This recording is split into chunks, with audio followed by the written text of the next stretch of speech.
Good afternoon, everyone.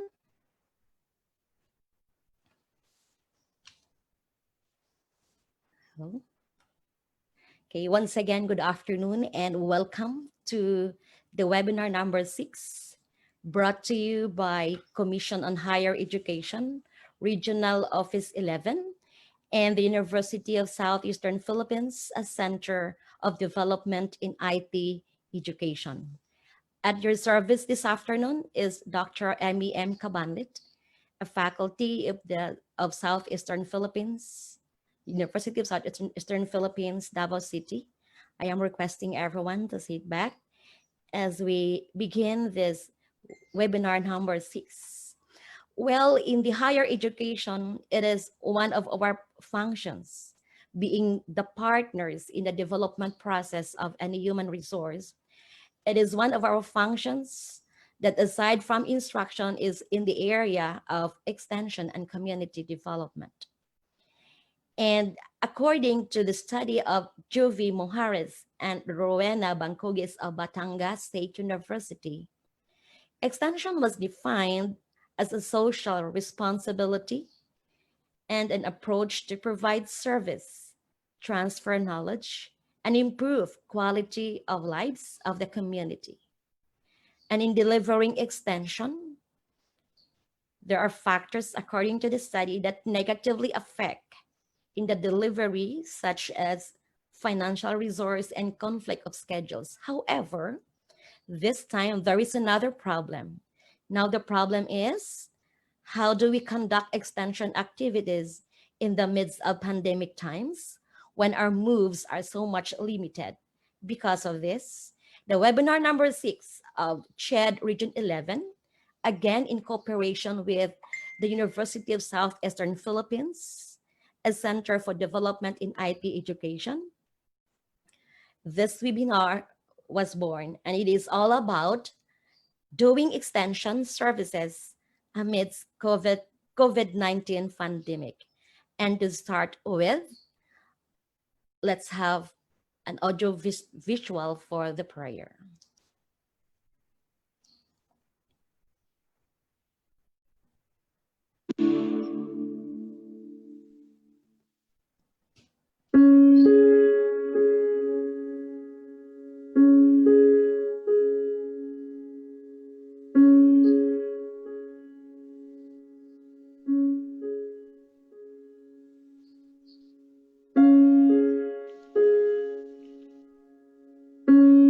Dear Heavenly Father, we come before you today with hearts filled with praise for your almighty power. We praise you and thank you for all the many blessings that you've given us. We thank you for watching over us and our friends and families. Father, some of us today come before you with heavy hearts and emotional burdens weighing us down. Help us to remember, Lord, that this virus may be traveling around the world, but it isn't going anywhere that you don't exist.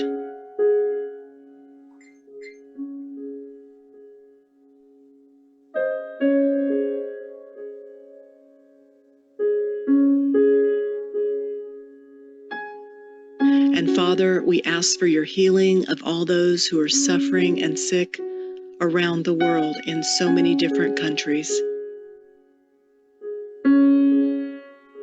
Strengthen their trust in you, Lord, and help their lungs to breathe and their bodies to fight this virus until they return to full health. We really need your miracles now, Lord. And Father, we know that with you all things are possible. We know that with your almighty power, even a pandemic can be defeated. Father, we ask for your peace to be alive in our hearts and that you would help us to choose our faith over fearfulness. And Father, we ask for emotional healing for those who have been left to mourn the losses of friends or family members that have passed, with most of these coming at a very unexpected time in life.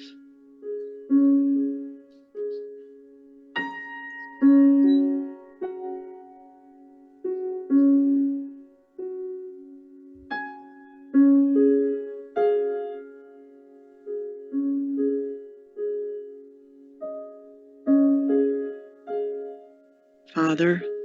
Be with the caregivers, the first responders, the doctors, the nurses, and all those who risk their lives to serve others on a daily basis.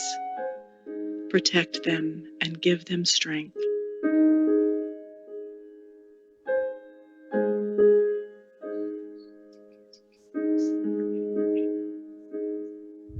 Father, we pray that you would guide the hearts and minds of our leaders as they attempt to make decisions that affect millions of people's day-to-day lives in an effort to stop the spread of this virus.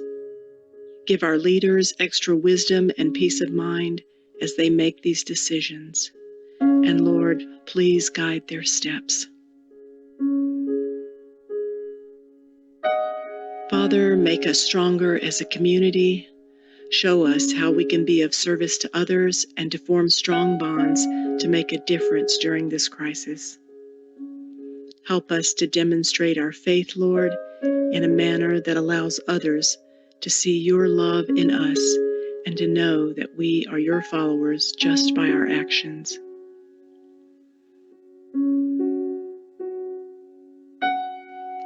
Father, let this pandemic pave the way for each person's personal spiritual growth as we learn to trust totally in you and in your will for our lives as we open up our hearts and lives to you, Lord, every day.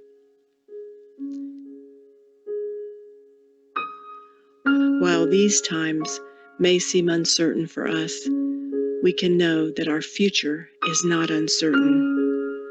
Our future is with you, Father, in heaven for all of eternity. Hear our prayer, O Lord, and help us to feel the peace of Christ every day as we lift up our praises to you, Father, our healer and our Savior.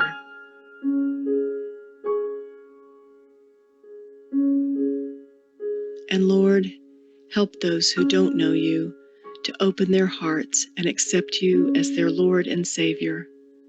Help them as they are learning to trust in you for all of their needs, and as they learn what the peace that passes all understanding really means. Please give us your protection, Lord, as we continue to ask you to lead us and guide us and direct us to your perfect will for our lives. It is in the precious name of Jesus Christ that we pray. Amen.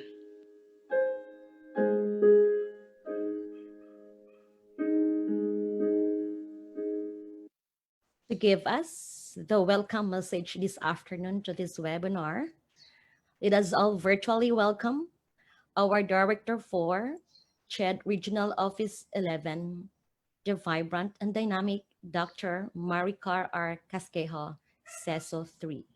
Ma'am. Good afternoon, everyone. My acknowledgement to our distinguished resource person for this afternoon, who is author of the book Community Immersion Toward Becoming Agents of Community Empowerment and the Executive Director of the Foundation for the Development of Agusanons Incorporated, our good friend, Dr. Rex T. Linao. Thank you, Dr. Rex, for the gifts of your expertise and free service. My acknowledgement also to our partners in conducting this series of webinars, the University of Southeastern Philippines, headed by President Lourdes C. Generalao.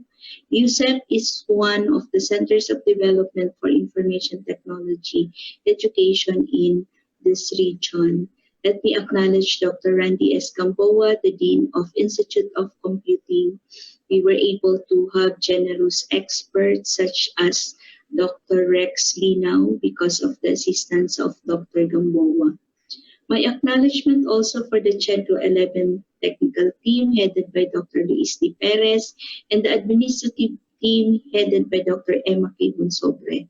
And of course, to Engineer Rod Pangantihon, Education Supervisor of this office, and the team for doing a great job in heading the conduct of our series of webinars.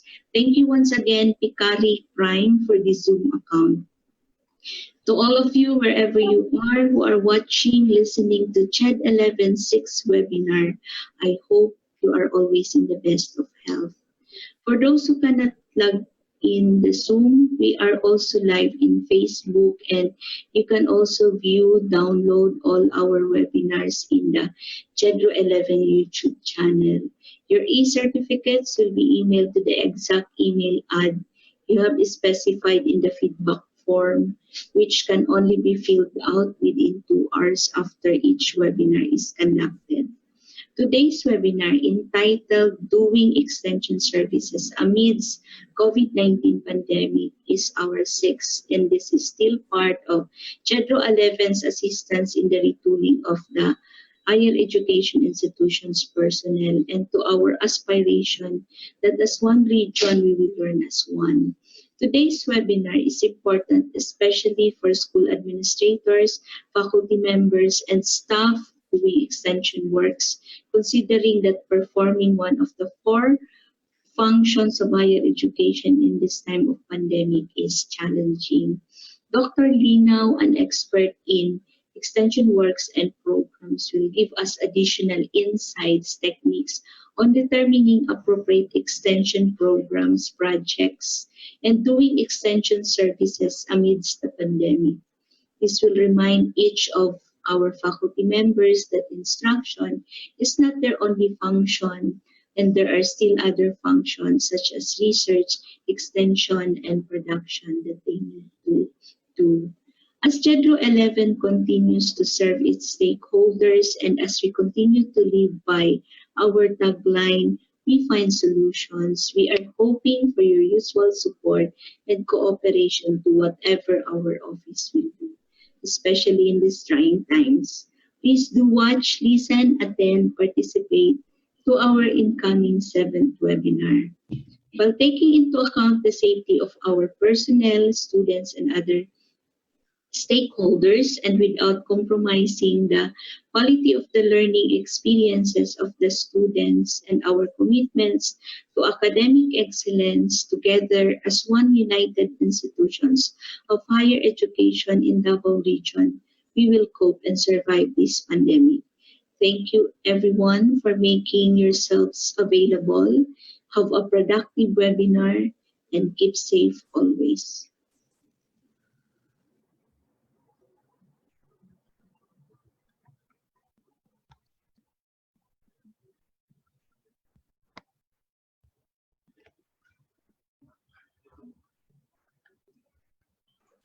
Ma'am Ems, naka-mute po kayo, ma'am.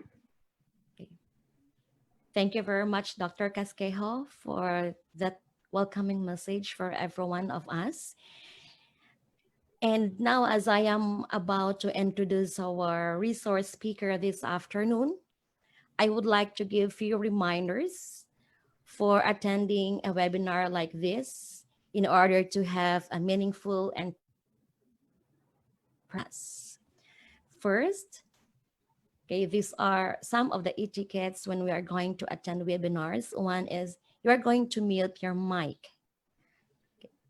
Okay, there is a slide that you can follow. We ask you to mute yourself by tapping the mic icon, although the host also can turn you off. Then check your name tag. Make sure your complete name appears in the meeting, and because this will be the basis for the issuance of the e-certificates. And next, turn your video on or off. Okay, if you have fast internet connection, please turn your video on. However, if connection is a challenge, you may turn off your video. Another thing is use chat box and raise hand. If you want to say something, use the raise hand option and wait for me to acknowledge you so as I can ask Sir Rod to unmute you. You can also type in the chat box, but make sure it's clear and there are no typo errors in the message because everyone can see it and it will no longer be deleted. Another is talk audibly and wait. When speaking, do it slowly, clear, volume, and close to your microphone. And I would like to seek your cooperation in completing this webinar. That's why we have here attendance matters. Okay, let's not forget that we start as one, we end as one, and we learn as one. And for our speaker this afternoon, our speaker is an author, as have been mentioned by our director in her welcome message. He is an author of community immersion toward becoming agents of community empowerment. He is also a lecturer postgraduate of postgraduate school in the University of Immaculate Conception. He is also an executive director of the Foundation for the Development of Agusanons Incorporated. Ladies and gentlemen, please let's all virtually welcome our speaker this afternoon for this webinar number 6, Dr. Rex T. Linao. Sir. Hello, good afternoon. Mayong hapon from Davao City. Okay, thank you for having me here. Director Casquijo, Dr. Randy. It's a sort of reunion, no? So, tatlo sa atin. We were both connected sa UIC, University of Immaculate Conception, way back 1997. Wow. Okay, broadcasting live from Davao City, Rex Linao, confirm po na PUM. Alam niyo po yung PUM, person under ni Mrs. Ano, kasi naka-lockdown po tayo mula nung Marso pa.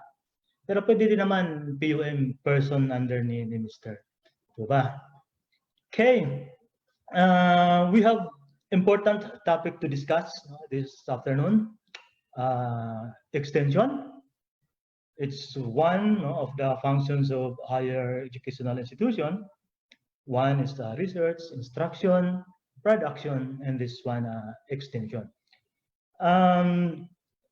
I browse the internet. I use Mr. Google. Kung paano ba universities define community extension. So isang nakita ko po itong sa Bicol University. Sabi po niya, an alternative educational process and relevant services undertaken with the various clientele of the university for the purpose of initiating, catalyzing, sustaining, and widening their opportunities, and creating more favorable true-to-life teaching learning experiences for the students and for the institution.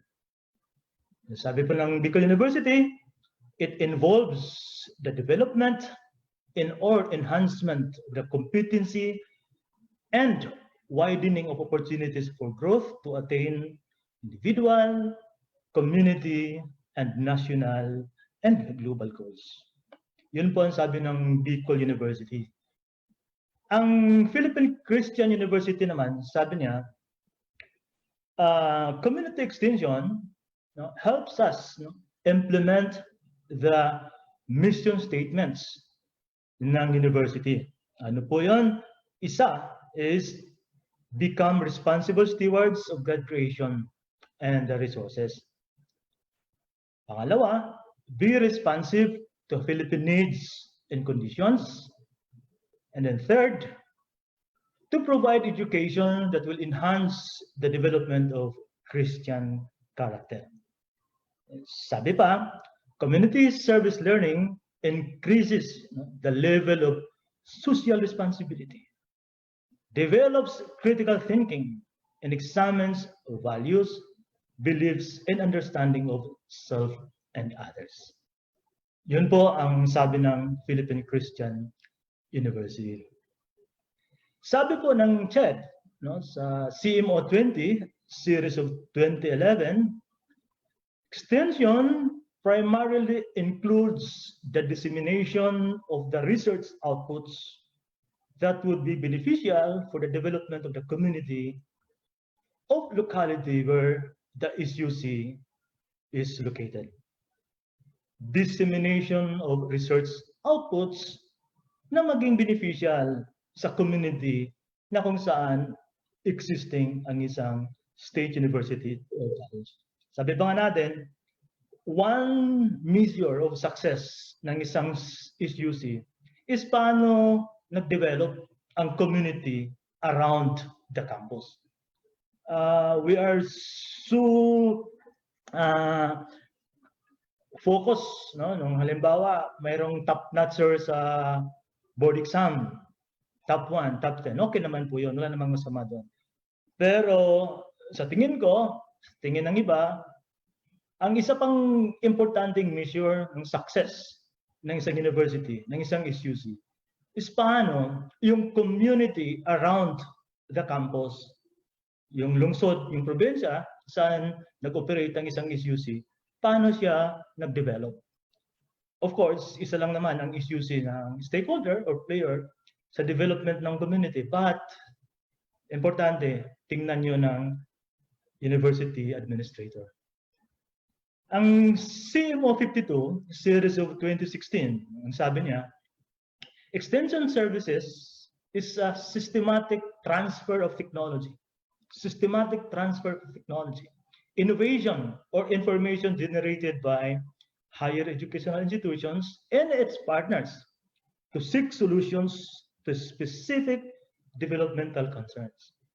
Solutions to specific developmental concerns. Sabi pa, it is purpose specific, target specific, and need specific program of action utilizing the best available data, science, and evidences from a range of disciplines to inform systematic approaches to development solutions. Development, again, no, ng community ng buong Pilipinas. Ang isang university, sabi niya, CHED, no, Southern Leyte State University, sabi niya, CHED has a new paradigm for extension. And the new paradigm, extension is viewed not just as a technology transfer, but as part of the entire knowledge production machinery of the university. Research feeds the extension feeds both research and instruction. Sabi pa ng Southern Leyte State University, the challenge for the university is how to implement this new paradigm. From my point of view, I want to express that I firmly believe and I'm convinced that in order for higher educational institutions to become relevant and responsive to the needs of the society, we must consider community immersion as part of the entire knowledge production. Ibig sabihin, hindi lang extension, hindi lang research, no, hindi lang production, kundi kailangan to consider community immersion. Of course, this is my bias. May isang nag-comment, no, sa post ng CHED RO11, sabi niya, I know Dr. Linao, speaker namin siya sa Upperview Hotel noong 2018. Sabi, I corrected him, sabi ko, hindi po yun 2018, that was 2003. Ibig sabihin, 17 years ago. No? Nampisahan natin itong involvement natin ng community immersion, partner yung CHED, at iba pang mga institutions. Kaya yun yung bias ko. Community immersion, sabi ko, must be the starting point. Community immersion must feed to research, extension, instruction, and production. Bakit? No? Community immersion could not just be regarded as a simple method of technique. It is not just cold and hardened step-by-step procedures. Rather, it is a process. It being a process means It is a special device, aimed for a special purpose.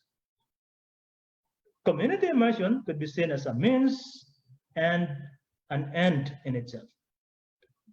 Sabihin, community immersion as an end is a process where the school system, where the university system succeeds in bringing back to its fold what it shunned away before community as a locus of learning. Ang learning kasi, parang nakafocus tayo within the campus.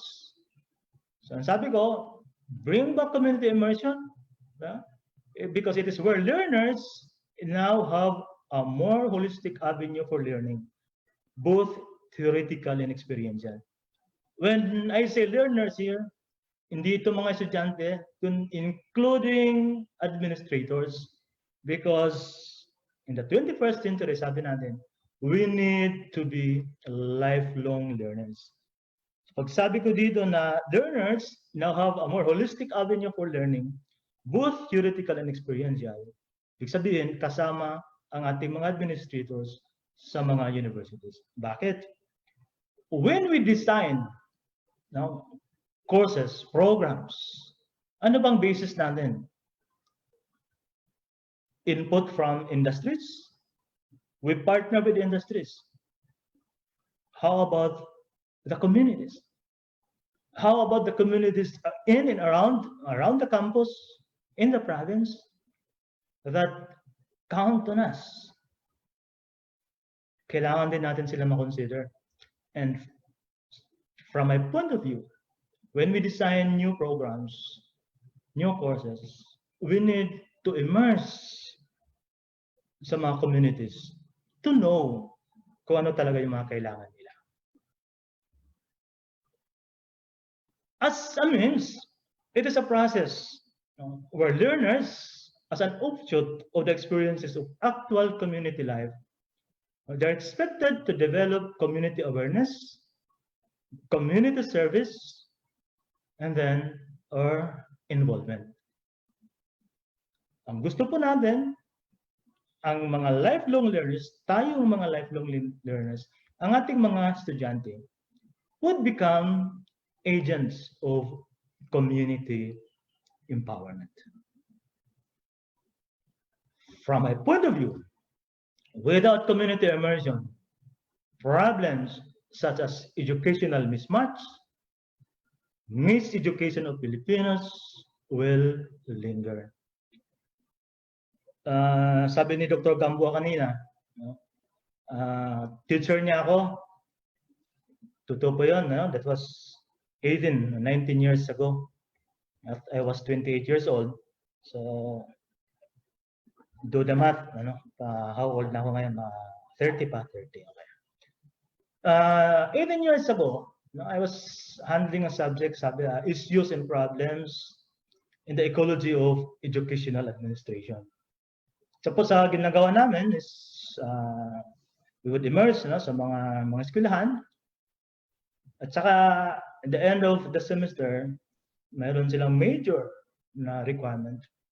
They would identify 10 issues and problems na experience ng Philippine educational system. Ito pong educational mismatch, kung hindi po siya number 1, naging number 2 siya o naging number 3. For 18 years na I handled this subject. So, ibig sabihin, hindi talaga na-address itong educational mismatch na ito. And then we've got issues on miseducation ng mga Filipinos. So, in my point of view, we could only address this educational mismatch, itong mga problema ng Philippine educational system if ang ginagawa ng higher educational institutions would be informed ng mga resulta ng community immersion. Ang tingin ko, pag walang community immersion, we focus ngayon sa community extension, ito yung subject matter natin. Without community immersion, the way we do community extension may remain dole out, demand-driven, and accreditation-driven. Hindi po ito sa akin galing ang dole out na sabi.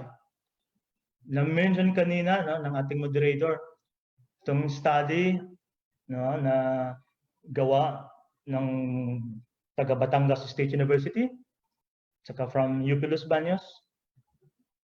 Yung findings ng study nila, published in USN R&D Journal 2015, sabi na, ang dole out, direct service provision is the most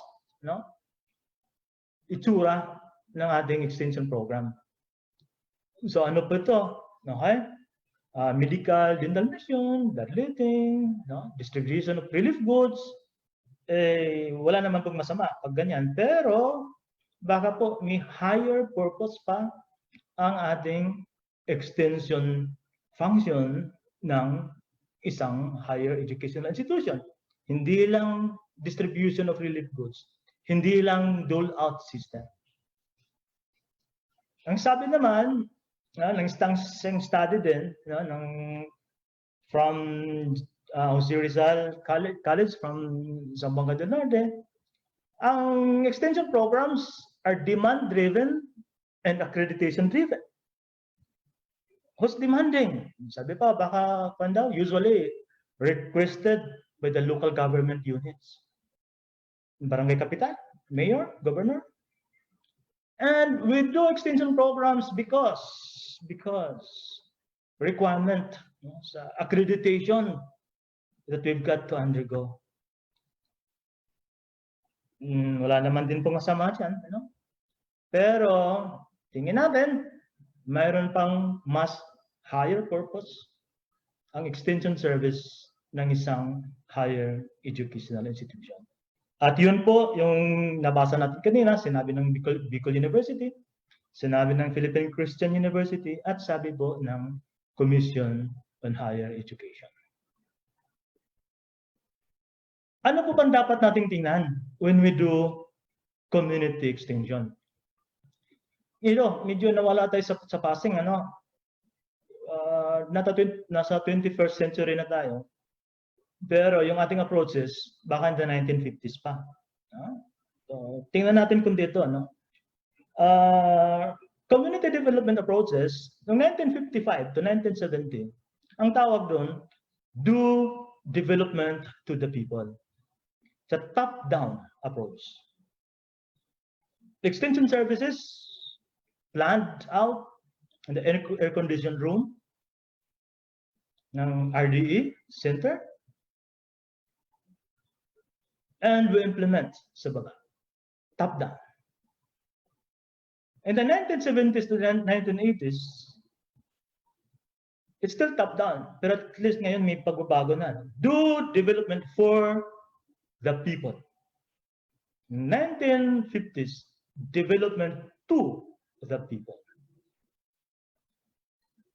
1980s to 1990s, sabi pa, nagbago na naman ang paradigm, do development through the people. 1980s, 1990s. Sa Pilipinas, may project, may program ang DILG, in Department of Interior and Local Government, bottom-up approach. And the year 2010 to 2016. And sabi natin parang bagong approach na ito. Para bang we learn, we grow. Pero 1980s pa pala ito, itong bottom-up approach. Through the people. Minsan, ang pagbasa ng ibang mga executive, bottoms-up approach. Pag bottoms-up yun, yun yung drink moderate soup. Drink moderate soup. So it's a bottom-up approach. Do development through the people. 1990 to 1995, may pagbabago, may improvement. Do development with the people. The cooperative approach. In the 1995, ngayon, hanggang ngayon, sabi natin, empowerment approach. People have the power, skills, and confidence for their development. Now, the question is, if we do extension services, anong paradigm ang bitbit natin? Nasa empowerment approach na ba tayo? Or nasa top-down approach pa rin hanggang ngayon? If wala pa tayo sa empowerment approach, baka we are making more disservice sa community than helping them. Again, in times of pandemic, in times of emergency, medyo minsan pwede nating isawalang bahala itong mga paradigms na to kasi nga emergency, no? Sa joke nga namin, dahil sa lindol, series of strong earthquakes, no, in Cotabato, in Mindanao, sa amin makilala, 4 major earthquakes yung tumama sa amin. Tapos we tried to intervene, nagbibigay ng mga relief goods. May mga komento, sabi nila, bawal daw magbigay ng mga used clothing. Bakit daw magbigay ng mga used clothing? Kasi nga, it's demeaning. Sabi ko nga, demeaning nga yan. Kasi pag pambabae na damit, used clothes, gamit na baro, ibigay mo sa lalaki, that becomes demeaning. Right? Ibig kong sabihin, in times of pandemic, emergencies, sometimes we can forget paradigms. Pero dapat hawak-hawak pa rin natin to. After all, wala kang isang tabi pag wala kang pinanghahawakan. So ibig kong sabihin, kailangan natin hawakan ang isang proseso. Like this community development approach, if we do community extension services, kailangan empowerment process na ang hawak-hawak natin. Hindi na yung top-down, hindi na yung bottom-up. Okay. If we do community extension services, we deal with communities. We deal with the society at large. Now, ang tanong natin, how can we describe the society, the community that the higher educational institutions have to deal with? Anong itsura?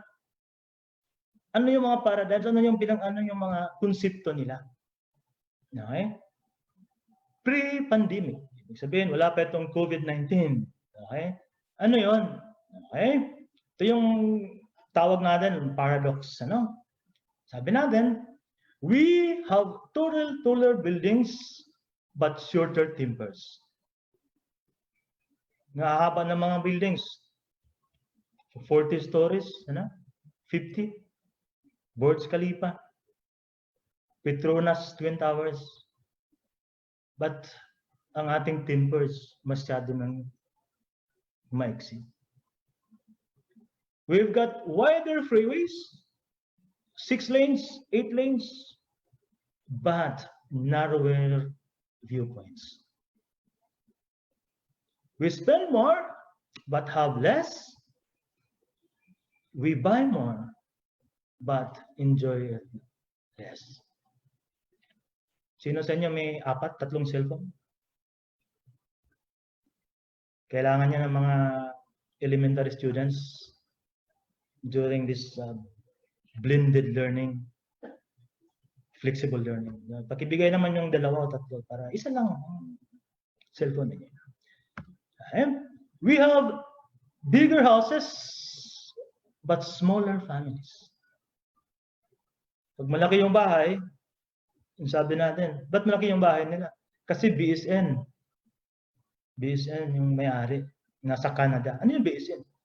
Bachelor of Science in Nursing. Isang nurse nasa Canada. Sino nakatira? BSN din. Ano yung BSN? Binuhi sa nurse, binubuhay ng isang nurse. Okay? More conveniences, but less time. We have more degrees, but less sense. More knowledge, but less judgment. More experts, but less solutions. More medicines, but less wellness. We have been all the way to the moon and back, but have trouble crossing the street to meet the new neighbor. Sabi ng mga kapitbahay, kung wala ang COVID-19, kung wala yung lockdown, hindi ko kilala yung nasa kabilang bahay. Okay? We have conquered outer space, but not inner space. We have cleaned up the air, but polluted the soul. We have split the atom, but not our prejudice. We have multiplied our positions, but reduced our values. We talk too much, nadagdagan pa ng TikTok. Love to seal down and hate too often. We have learned how to make a living, but not a life. We have added years to life, not life to years. Itong mga paradoxes nito are saying we have been dehumanized. Nawawala na ang ating humanity. Why? Because of modernization. Modern times na eh. Postmodern times na nga. Okay? So nawawala yung humanity natin. Okay? Then, another problem is the economic disorder. Economic disorder. Yan na nga. Lumalago yung ekonomiya. But what we see is a disorder. A pocket of plenty in an ocean of poverty. A pocket of order in an ocean of disorder. Right? Why? Because we've got a few billionaires while billions are poor. Right? 90% of global spending is spent on armaments, drugs, alcohol, and cigarettes. Samantalang ang ating gobyerno namumroblema, kulang ang classroom, kulang ang silya before the pandemic. Diba? I call that economic disorder. And then we've got climate collapse. Now, I was asked to write for a UK-based journal. Merong editorial policy. It says that you could no longer use the word climate change. Tapos na yung climate change. What we've got now is climate collapse. Okay? Climate collapse. Why? Because we've modernized as human beings. Yun yung sitwasyon before the pandemic. Problematic ang ating society. And what do we do as higher educational institutions? Have we influenced the society? Have we introduced new paradigms, new technologies, new approaches? Or we have just been producing graduates that would run the modern world? That is something that we've got to think about. The COVID-19 pandemic adds flavor to our existence. Bakit? For centuries, we live as if we are above nature. That we are a force to distant to control it. Di po ba? Akala natin, above tayo, we are above nature. we are a force destined to control it. Here comes COVID-19. It's a virus. It's the smallest and most formless element of nature. COVID-19. It's the smallest and the most formless element of nature. But it has locked us down. It has hostaged us. It has brought the world to its knees. Are we not learning lessons? Are we not learning important lessons from this pandemic? Most formless, most the smallest. But it has locked us. It has curtailed our movement. Dati-dati, pag may maskara yung tao, takot ka sa daan, di ba? Baka snatcher, baka kidnapper. Ngayon, pag nakasalubong mo sa daan, walang face mask, walang mask, takot ka. Di ba? What caused this? The smallest and the most formless element of nature.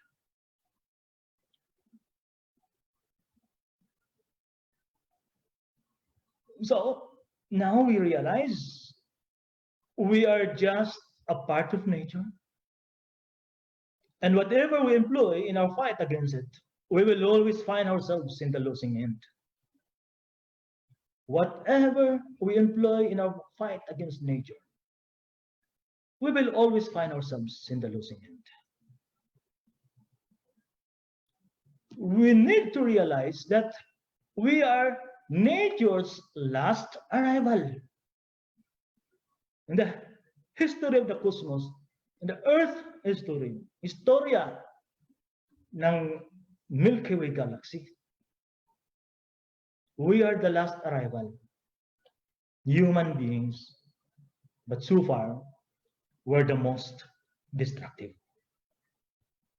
Ang tanong, proud ba tayo sa distinction na yan? That we are the most destructive. Wow. Okay ba kaya na we are the most destructive? Okay kayo or hindi? That's the reality. So, kailangan tingnan natin. Ano ba itong istorya talaga ng COVID-19? So we need to learn ecological, historical, and geopolitical perspective.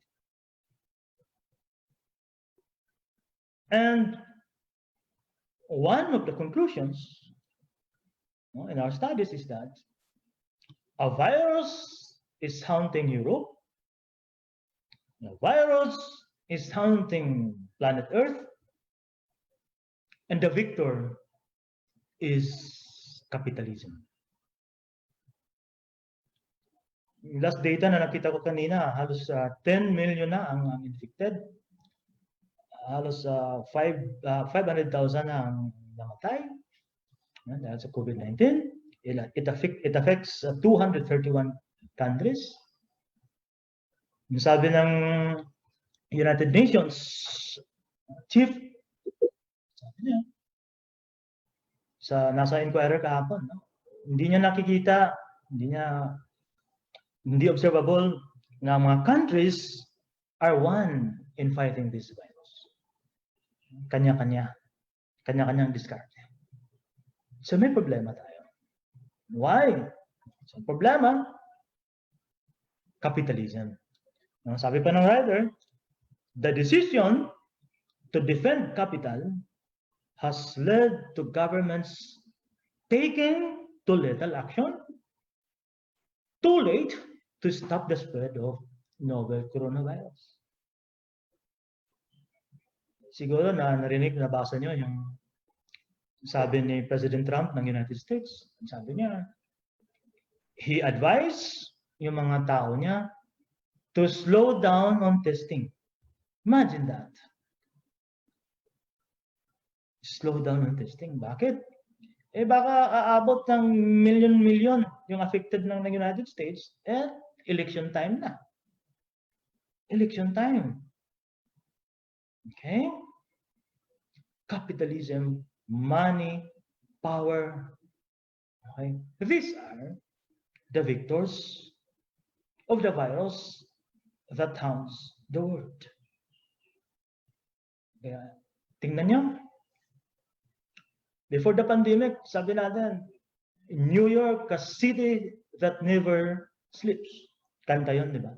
New York, a city that never sleeps. But look at Las Vegas, the gambling capital of the world. Walang gabi. Maliwanag ang paligid. Neon lights, right? But look at Las Vegas. Madilim. Dahil sa lockdown, unemployment. Sa Pilipinas, 2020, 0 to negative economic growth. 0 to negative economic growth because of the COVID-19 pandemic. Wow! Sabi ng mga superpowers, we've got nuclear bombs. North Korea, US, and other powerful countries. We've got nuclear bombs. We are powerful, right? But these powerful bombs are rendered useless. How could you use it against COVID-19? So para bang we are brought to the realizations na ang sabi natin na success, sabi nating development, hindi pala siya. The most formless element of nature force us to check our assumptions, our image of reality. Because this nuclear bomb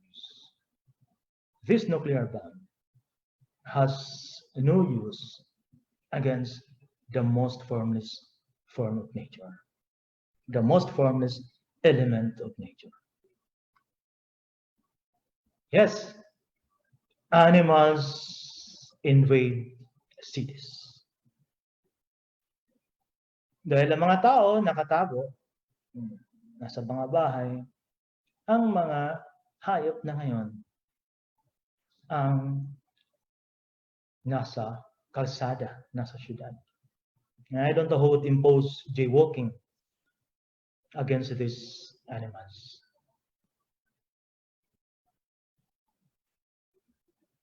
Oh, which is more beautiful? Boracay with human beings, or Boracay without turista? Ano ang mas maganda sa tingin nyo? Boracay ba na maraming turista, naka-bikini, naka-swimsuit, naka-two-piece? Or this Boracay without human beings? Mas maganda pag walang tao, no? Kasi hindi green yung tubig. No? Walang dumi ng mga tao. So, what will the future be? Ano maging itsura ng mundo? Ngayon, nag-umpisa na, may easing of lockdowns, etc., etc. Ano yung itsura? So, sabi ng isang professor from University of United Kingdom, pwedeng may 4 na itsura in the coming days. Kung ang pag-uusapan, value, ibig sabihin money, ano yung importante? And centralization. Ibig sabihin ng centralization, how things would be organized. So may 4 na senaryo. Unang senaryo, state capitalism, centralized response, Okay? Nasa gobyerno, ang command. And ang priority, money, the economy. Another possible future is barbarism. Decentralized response, ibig sabihin, ang gobyerno, sabi niya, autonomy, kanya-kanya na, sila na, okay? Federalism, okay? Bayaran mo yung gobernador, yung mayor. So decentralized response, prioritizing the economy, the exchange value, the money, barbarism. The third possible future is state socialism. Centralized response, maging strong yung government, and then prioritizing the protection of life. And the fourth scenario is mutual aid, decentralized response, kanya-kanya, prioritizing the protection of life. So ito yung apat na scenario, sabi ng isang academic. But we're saying we don't want any of those extremes because these are extremes, right? And then we don't want any of this. So ano bang pwede? Ano bang pwede? Because we don't want any of those extremes. So sa tingin ko, we may call for the adoption of another paradigm of development. Call it full humanity development and peace paradigm of development. Ano to? It's my book, published in 2009. Right? It's a full humanity development, a discourse on ends and means. You could download a copy of the book. Just go to fdi.ph and you could download a copy of the book. Anong sinasabi ko dito? Sa ngayon, we prioritize economic growth. We want the growth of GNP, gross national product. Minsan naging gutom na people. Because GNP only measures the economic activities of the upper 20% of the society. Right? So economic growth is equals economic development. Now, if we want political growth, economic growth, and cultural growth, now we're calling for social development. Now I'm saying political growth, economic growth, cultural growth are not enough. We are spiritual beings, and therefore we want spiritual growth. We are ecological beings. We can't exist without fresh air, clean water, the green environment. We will die without this. We are ecological beings. So we need also to consider ecological growth. So the goal is full humanity development. Ito na dapat ang approach. 5 ends ng economic activities. And paano natin gawin to? We are proposing peace paradigm of development. Peace is an acronym. It refers to participatory, encompassing, appropriate, conscientizing, and environment friendly. Kailangan ng ating approach, means of doing development, kailangan pasado sa 5 criteria na ito. Participatory pa siya. Encompassing ba siya? Ibig sabihin, hindi lang economic growth yung target niya, kundi yung 5 ends of development. Appropriate ba? Appropriate ba sa isang community ang project na ito? This is the problem because yung agricultural technologies, techniques, tools, they are developed in research centers. But we know that agriculture is site-specific. What works in one region may not work in another region. So this technology developed by a research center, is it appropriate in one region, in another region? Conscientizing, why are we poor? Bakit nga mahirap tayo? Because somebody is playing gods over us. Conscientizing. We need to be critical. We need to question structures. As an environment friendly, we cannot sacrifice the environment in the altar of development. Ibig sabihin, kailangan peace paradigm, pasado sa peace paradigm ang ating mga approaches. Okay? So, kung may dapat pagbabago ng paradigm, ano ngayon? Sabi pa nga natin, to stop climate change, to stop climate collapse, we must end capitalism. Sabi pa nga. So, the challenge now, ang challenge para sa ating mga professors, administrators, is to come up with or adopt an alternative paradigm of development. Hindi na yung paradigm ng development dati. COVID-19 has forced us to rethink. And we must realize its message. We must take him sa mensahe niya. Okay? So, ang panawagan ngayon is adapt itong mga magagaling nating mga professors sa mga EGIs, come up with or adopt an alternative paradigm of development and have the same reflected, embedded, and the furtherance ng ating mga functions. Research, instruction, extension, production.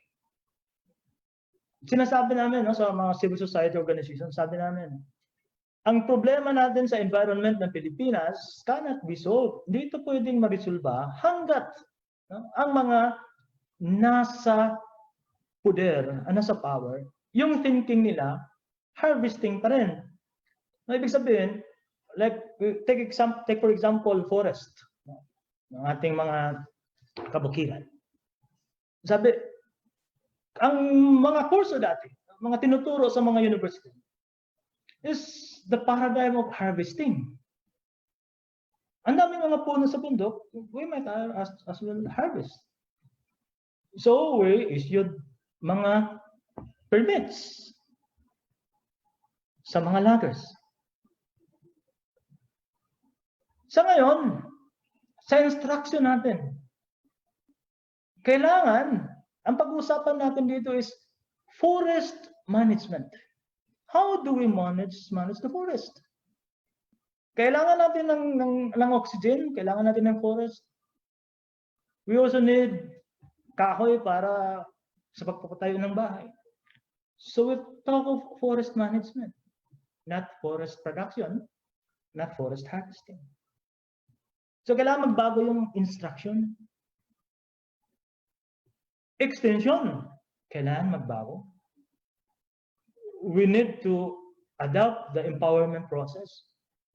Kailangan pasado siya sa peace paradigm of development. The way we do production, kailangan magbago din siya. So yun yung challenge natin, ang challenge sa mga higher educational institutions. Paano natin baguhin ang konsepto?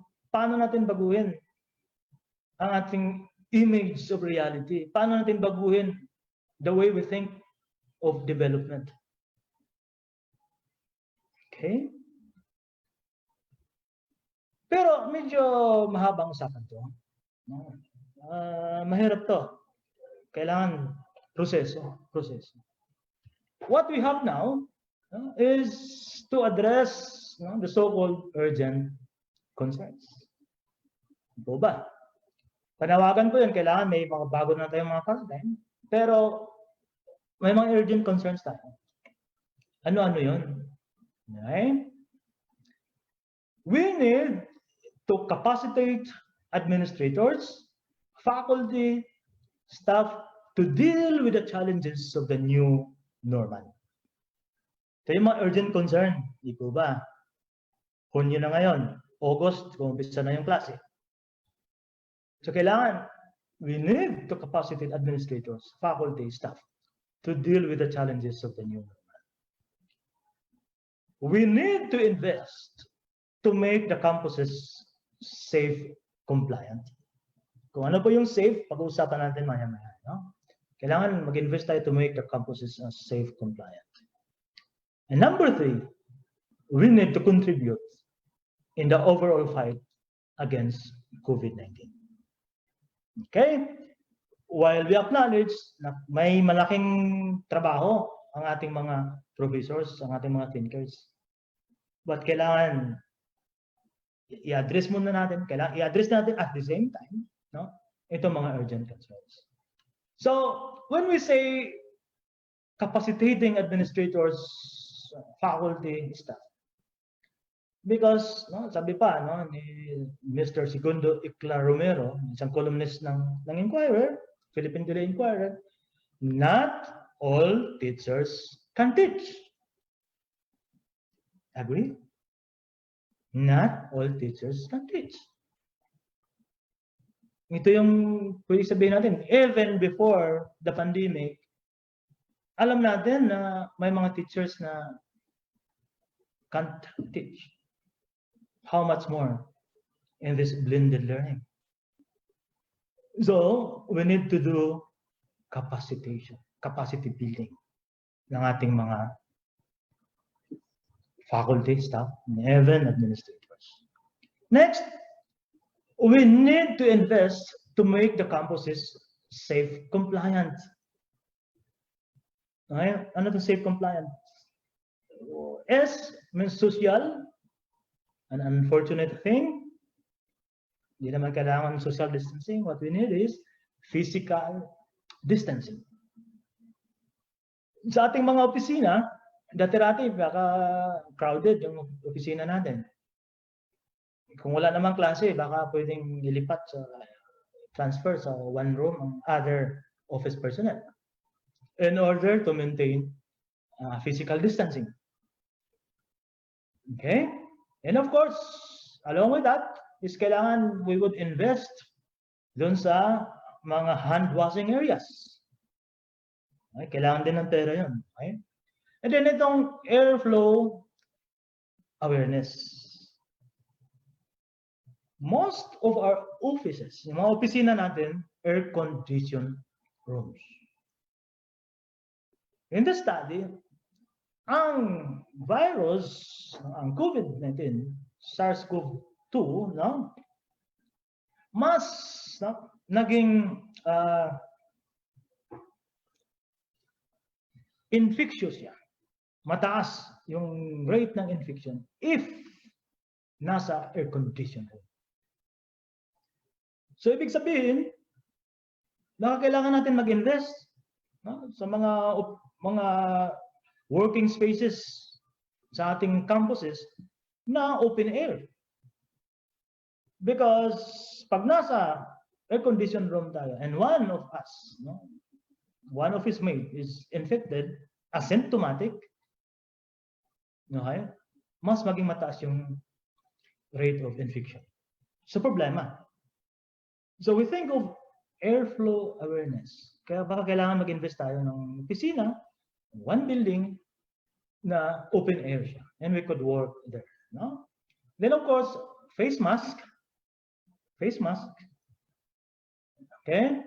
And then, expectorations. Ano itong expectorations? Ibig sabihin nito, we need to realize na pag, halimbawa, may mga meetings sa opisina, no? The longer, no? Yung meeting na yun, mas matagal siya matapos, mas magkakaroon ng chance of infection. Kung one of the tao doon na ka-meeting is asymptomatic. Sabi din, sa part ng expectorations, walang mga choir practice. No? Then in one of the studies, yung isang grupo ng mga awit, yun napakataas ng rate ng infection. Dahil nga, tumataas yung boses. Diba? So, mas lalabas yung virus kung mayroon na. So, kailangan mag-invest ang isang HEI to make the campuses safe, compliant. Okay? And then, contribute in the immediate localities fight against COVID-19. Tingin ko, we are now focusing in our extension activities. So, ibig sabihin, yung 1 and 2, parang internal yon, okay? Pwede sabihin natin, nasa instruction part siya, administration. Now, in the third, to contribute in the immediate localities to fight against COVID-19, focus tayo sa extension activities. So, ano mga posibleng gawin? No? Large scale. No? Nasa taas, nasa pito. We could put idle facilities to good use. Okay? Nasa flexible learning tayo, blended learning, ibig sabihin, buildings, classrooms will be empty. Walang mga estudyante. We might as well put these facilities to good use. Paano? One building in the campus could become a quarantine center or a community isolation unit. In partnership with the local government unit, we could do this. One building within the campus, pwedeng gawing quarantine center. Ito ngayon ang problema, di po ba? Itong balik probinsya program. Ang problema, pagdating sa probinsya, kailangan subjected to quarantine. Saan mo dalhin to? Hindi naman to pwedeng sa government existing facility, baka crowded na, puno na, sarado na. So, baka ang isang building natin could serve as quarantine center or could serve as community isolation unit.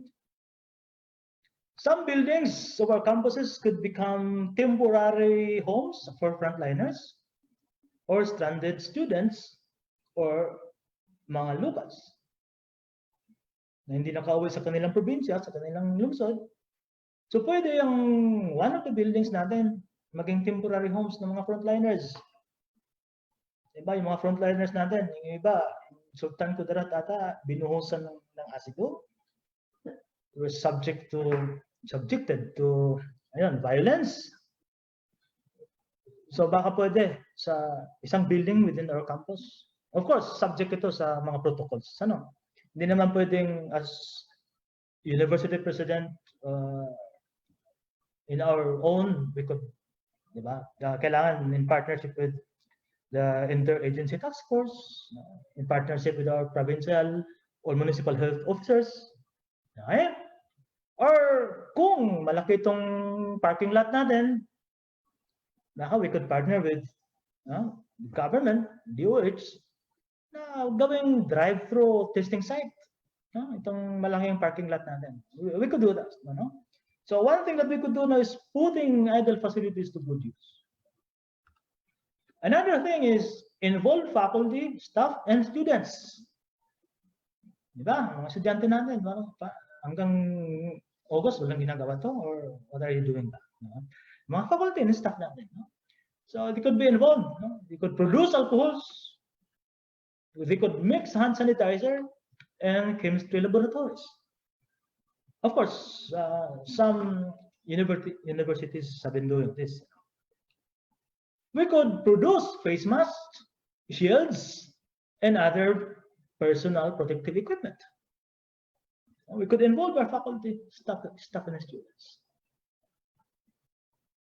We could teach and learn about COVID-19 and other diseases. Ano to? Diba? Pag university ka, college ka, tinitingala ka ng community, ng society, naging repository ka of best knowledge and information. This may well be put to good use by organizing webinars. Gaya nito, ginawa ng CHED 11, ang university natin, we could organize webinars, the science of COVID-19. Okay? Or we could partner with health officials, municipal health officials, provincial health officials, DOH, and we could partner with the disaster risk reduction and management councils in doing IEC campaigns, focus on control and prevention of diseases, hindi lang COVID-19, but other diseases. And of course, we focus on the control and prevention of COVID-19. Okay, that's the third. Next, we could share data and information. Di ba? Naging university nga tayo. Bakit? We are sources of accurate science-based information that can inform policymakers and the public about everything about the pandemic. This data and information can inform the policymakers in deciding to important matters relating to quarantine. O ba?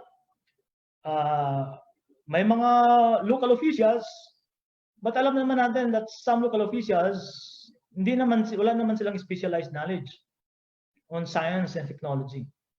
We know how politics work in the Philippines.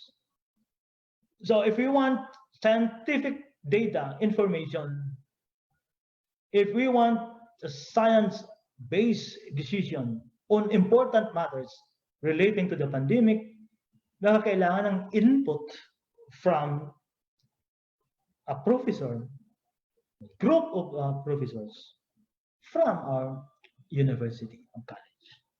So we can share data and information. Okay?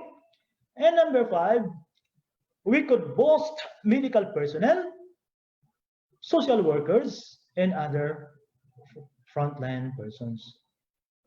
Problema to kasi nung umpisa ito, March 15. Ngayon, June 25 na. And parang mag-i-extend pa ng lockdowns, quarantines. And in the case of Agusanons del Sur, from GCQ, naging modified GCQ, pero ang balita is nagkaroon ng local transmission in Butuan City. No? Malapit, katabi lang yun ng Agusanons del Sur. And therefore, imbes na nag-relax, the frontliners could afford to relax, balik ulit sa mabusising proseso. Napapagod na yung mga tao. Kailangan ng relax muna. So our medical personnel, our nurses, kung may medical courses tayo, ang dami nating personnel that could help the local governments, the Department of Health. And importante, especially if we have course on social work. We've got social workers na kailangan para magkaroon ng psycho-social interventions doon sa community level. Ang daming mga nanay na may problema. Wala na ngang makain. Okay? Problema pa sa husband niya na lasinggo. Of course, sa anak niya na nanibago sa sit-up na hindi sila pwedeng lumabas. Kailangan ng intervention ng psychosocial, mental health, di po ba? So kailangan ng ating mga social workers. We've got personal staff, mga able-bodied, healthy faculty staff that can volunteer in quarantine facilities, in manning the checkpoints, in running the operation center ng local government units. We could do that. We could offer ethical guidance. Ano to? No? Lalo na pag may subject tayo o course on philosophy. Mga malalaking university. We've got ethicists. So we can develop principles and approaches to help healthcare professionals make hard choices as to the number of people needing care eclipses the healthcare system. Diba? Kailangan mo mamili sino ang unahin. So, kailangan ng ethical guidance. And our universities, our colleges, have professors who can okay, develop principles in the process on how to go about it. Okay? And then, ito, dole out na to. Na? We could provide PPEs, immunoboosting foods and drinks. Diba?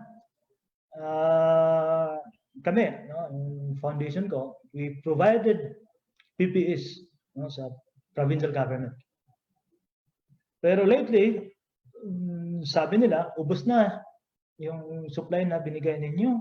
Could we ask for more? Kasi maganda yung bigay nyo. No? Very magandang gamitin. Right? So, sabi nila, could we ask for more? So, ibig sabihin, kulang na ng supply dahil nga, na to, ilang buwan na to. And wala pang sigurado kailan matatapos.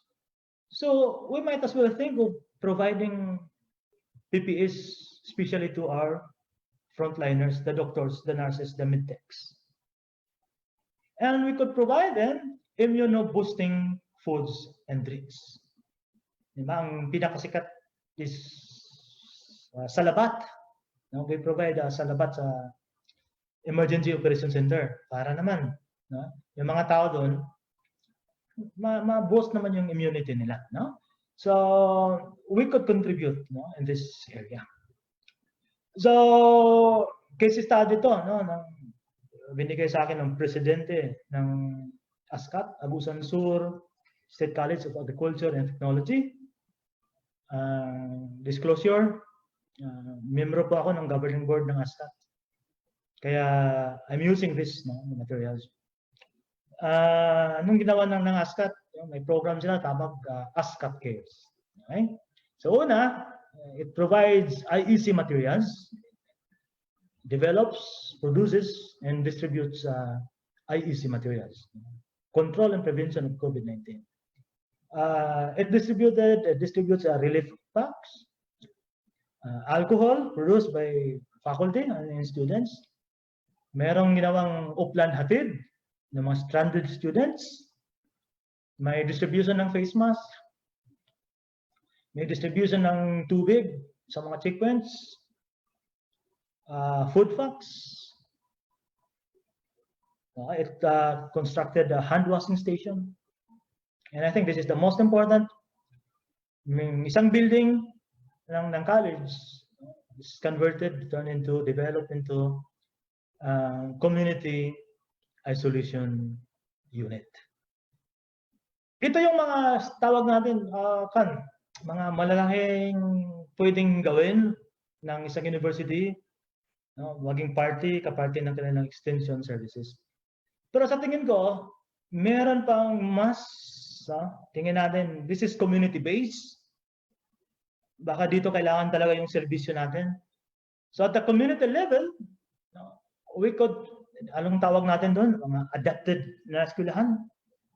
And hopefully, hindi lang doon sa adapted na eskwelahan natin, kasi baka 2-3 lang yun.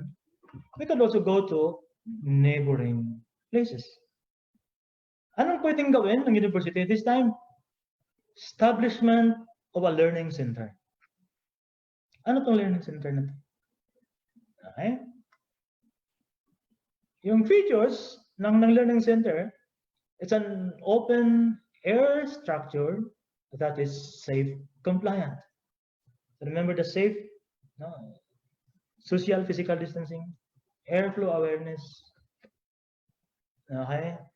So, ang sabi natin, isa itong struktura. Are we to invest? Kailangan ba natin magpagawa ng structure? Hindi kailangan. Alam natin na may mga tawag nila social hall, social centers, no, sa barangays. And we could partner with the Department of Education, elementary schools area, high schools area. We just ensure na ang structure na ito is open air. Ibig sabihin, hindi siya air-conditioned. Because we are saying, sabi natin kanina, pag air-conditioned room, mas maging mataas ang rate ng pagpasa ng virus. Okay? Anong Pwede, anong kailangan sa learning center nito? Kailangan natin ng kumpleto, no, na may desktop, may laptop, may LCD projector, may internet connection, at may sound system. Just imagine, webinar, for instance, pag mayroong desktop or laptop, mayroong LCD projector, may internet connection, may sound system. Hindi pwedeng walang sound system kasi pag laptop lang o desktop lang, 10, 20 lang or kukunti lang ang pwedeng maka-attend ng webinars. But if we've got sound system, we could accommodate 50, 60 depending on the size ng structure natin. Okay? And then, need to emphasize, itong learning center na to, may space for the establishment of organic vegetable production, medicinal herbs production, and tree parks. So ano bang gusto nating i-attain? Organic vegetable production, we need this para sa pagkain ng pamilya. Dapat organic vegetable production siya. Ito nakakatawa sa experience ko, no? Nutrition month sa isang elementary school. Pero sabi ng teacher, ang lulutuin is adobong chicken, adobong broiler at that. Adobong baboy. We forget the gulay thing. Diba? So dito, the organic vegetable production, medicinal herbs production. Okay? So, immuno-boosting ng mga medicinal herbs. We know of luya, ginger. We know of lagundi, oregano. We could produce this sa medicinal herbs garden. And the tree parks. So, ano itong tree parks na to? So, pag sabihin natin, ang virus galing sa hayop, it jumped to the humans. Tawag natin zoonotic. Okay? Tingnan natin the spread of the virus, hindi lang COVID-19 and other diseases could be linked to the destruction of the environment. So we might as well start. Tingnan natin to. Umpisa tayo in establishing tree parks sa barangay, sa school site, depende kung anong available na areas. Kaya naka-close and open parenthesis yan. Ibig sabihin, hindi kailangan nasa vicinity, malapit doon sa learning center. The organic vegetable production, medicinal herbs production, we know we have space for that. Kaya hindi naman kailangan malaki. But tree parks could be elsewhere. Okay? So how do we operate the learning center? We forged a partnership agreement with the Barangay Disaster Risk Reduction and Management Council. Kung kailangan iakyat sa municipal or kailangan iakyat sa provincial Disaster Risk Reduction and Management Council, then by all means do that. Okay? Partnership agreement with the Department of Education. Kung ang target natin area is yung elementary school. Okay? And partner with non-government organizations. Okay? Then, craft and adapt PSPs, policies, systems, procedures, and managing the learning center. Paano natin patatakbuhin to? May computer, may LCD projector. Sino pwedeng gumamit? Kailangan yan. And number 2, we craft and adapt policies, systems, and procedures. And we manage the operations of the learning center. Okay, ito yung dapat nating tingnan to operate that learning center. Ano ang primary uses ng learning center nito? Okay. Ang foundation namin, meron kaming mga scholars, college scholars. One day, nag-chat sa akin yung isang scholar, nasa barangay. Yeah, siya at that time. Sabi niya, pwede bang, of course, hindi naman niya kailangan magpaalam. They've been staying naman sa center. Pero that particular instance, nag-chat siya. Sabi niya, pwede bang nasa center kami bukas kasi may online classes kami. She's from Agusan del Sur, Agusan Mars, is a river barangays. Nasa Davao City yung eskwelahan. May online classes sila. So sabi niya, pwede bang nasa center, yung training center namin ng foundation? Kasi may online classes sila. Sabi ko, yes, magandang timing yan bukas kasi may catering service, no? May tao sa training center. Kasi pag may catering, ibig sabihin, pag kaibigan mo lang yung in charge ng kitchen, pwede kang kumain. You can partake, no, dun sa pagkain. Okay. The following morning, nag-chat ulit. Sabi niya, hindi na kami matuloy sa center. Why? Wala kaming pamasahe. So instead of manghiram ng pamasahe para makarating sa center, sabi niya, maghanap na lang kami ng piso net para doon na kami mag-attend ng online class namin. Wow! So, sabi ko, kasamahan ko sa opisina, sabi ko, okay, what we could do now is buy headband, globe tattoo, anong tawag doon, smart, whatever. Bili tayo ng isa, yung plano na 1,500. We will assign that doon sa barangay nila. Pag-gamit natin, bigyan din natin ng laptop para doon na sila mag-attend ng kanilang online classes. So, if may learning center tayo, this could be a venue for research purposes. Sabi natin, may mga modular na mga modality naman, wala problema sa iba. Pero baka kailangan nilang mag-research din. Kailangan nilang mag-consult din si Mr. Google. So, doon sila sa learning center. And they could attend online classes doon sa learning center na yun. And they could attend webinars sa learning center na yun. Okay? Second, parents or guardians can participate to webinars doon sa learning center na yun. So, as the university, you could arrange webinar on psychosocial interventions. You could invite the mothers in the area to attend. Pag ang mga bata naka-lockdown sa bahay, kasama niya ang abusers, sexual abusers, pag nagkataon. And therefore, mas malaking tsansa na maabuso ang bata na to. So, we might as well organize seminar, webinars on child sexual abuse prevention. Kung may free data ang bata nito, mas malaki yung chance niya, mas malaki yung oras niya sa internet. So, mas ma-abuse, may malaking chance na ma-abuse siya ng mga abusers na nasa www. So, we might as well organize seminars on internet safety. We could organize seminars on health promotion,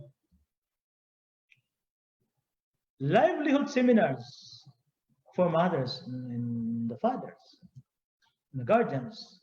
We could organize agricultural development seminars, lalong-lalo na agricultural college ka o university. So, saan mo pwedeng gawin to? Doon sa ating learning center. Ang learning center na to could become repository of modules and other learning materials to respond to the flexible or blended learning skill. Paano ba makarating, makaabot doon sa mga bata, sa mga college students, ang mga modules? Ang university personnel ba, college personnel, pupunta doon sa barangays para ihatid ang mga modules na to? Do we have the resources to do that? So my suggestion is partner with the BDRRMC, MDRRMC. They've got the channels, the structure. Okay? So ang mga modules nito could just be delivered, no, doon sa MDRRMC office. And the MDRRMC, no, pwede niyang, may mga network sila, may mga movements ito from time to time. Pwedeng maihatid na doon sa barangay level, and these modules could end up doon sa ating learning center. And doon to kukunin ng mga estudyante. Who will man the learning center? Yun yung pag-uusapan natin doon sa MOA, sa Memorandum of Agreement na kailangan nating efforts o permahan with the BDRRMC and DepEd or NGOs. Pero if you partner with the BDRRMC, you partner with the Barangay Council, alam natin na merong kagawad, chairman on the Committee on Education, may kagawad na chairman ng Committee on Health, pwedeng maging partner natin sila if we run this learning center. And then, itong learning center nito could be a place to carry out conditional assistance. Ano to? Sabi natin, baka masyado namang dole out. I said kanina na during a pandemic or emergency situation, sometimes we forget paradigm kasi we need to respond to the immediate na pangangailangan. Dole out could be okay in this pandemic time, but we could devise systems, procedures na hindi siya masyadong dole out na rin. For example, a pregnant mother could receive buntis kit if she attends webinar on safe pregnancy and good parenting. So, ibig sabihin, the university would organize a webinar on safe pregnancy and good parenting. Pag ang buntis would attend that same webinar, he or she could get a buntis kit. Kung ano ang laman ng buntis kit nito, you could decide kung ano bang kailangan kasi yung mga mothers, yung mga nanay natin would know kung ano ang pwede nasa loob ng buntis kit na yan. Student can use the center if he or she maintains organic vegetable garden and medicinal herb garden sa bahay nila. Okay, matagal na itong advocacy on faith gardening. Faith is an acronym. Food always in the home. Faith garden. So, ang estudyante, pag may online classes sila, he or they could use the learning center only if they establish and maintain organic vegetable garden and medicinal herb garden sa bahay nila. Sa harap man yan, sa gilid man yan, sa likuran man yan ng bahay nila. So long as they establish and maintain that gardens. Para sa kanila din naman yun. Okay? A farmer could receive after training support if he attends webinar on agricultural productivity and helps establish and maintain a tree park. Okay, sa paradigm ng we partner with the Agricultural Training Institute. We are extension service provider and learning site ng ATI. Ang bago nilang paradigm ngayon is after the training, kasi ang problema, hindi lang dapat mag-end up in the conduct of training. Kailangan yung application side, the use of output, doon sa bahay nila. Yung problema, sabi, wala kang gamit for this, for that, for that. So, mayroon na tayong tinatawag ngayon na after training support. So, in the form of seeds, organic fertilizers, fermentations, depende kung anong gusto ng farmers. So, we could provide after training support if a farmer attends a webinar on agricultural productivity and if he helps establish and maintain the tree park. Okay? At the Learning Center, one could receive washable face masks, okay? Immuno-boosting foods and drinks if he or she attends a webinar on the control and prevention of COVID-19.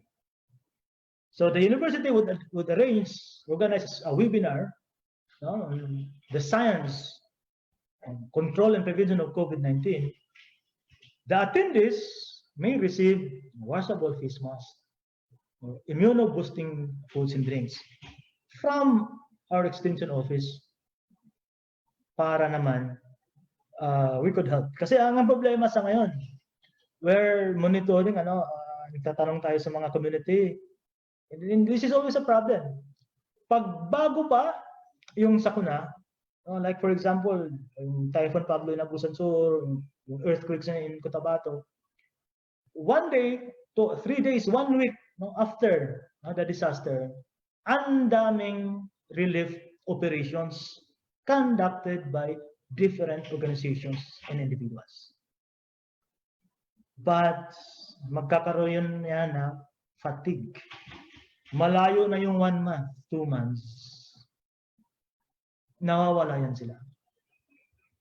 So baka this time, tayo, dahil nga August pa ang umpisa ng class, we could consider this. We could distribute immuno-boosting foods and drinks, but only if